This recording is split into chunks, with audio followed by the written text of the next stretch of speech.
పిల్లలు తెలుగువారి తొలి పండుగ ఉగాది పండుగ.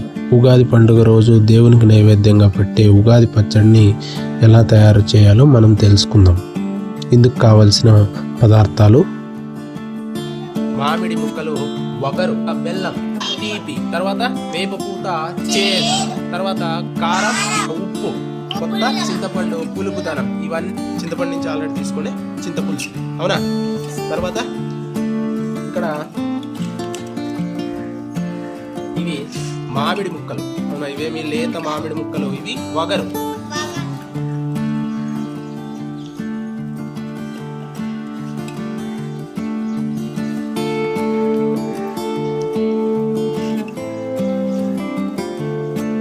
తర్వాత ఇది వేప పూత, మళ్ళా కారం, ఇది కారం, తర్వాత తీపి,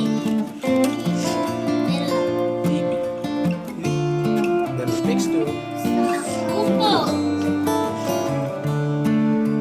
ఇది మనకి ఉగాది పచ్చడి. దీన్ని ఫస్ట్ మనము దేవునికి నైవేద్యంగా పెట్టి ఈ ఉగాది పచ్చడిని తిన్న తర్వాత మనము ఇంట్లో చేసిన పిండి వంటలు కానీ ఏదైనా భోజనాలు కానీ తినాలి, సరేనా?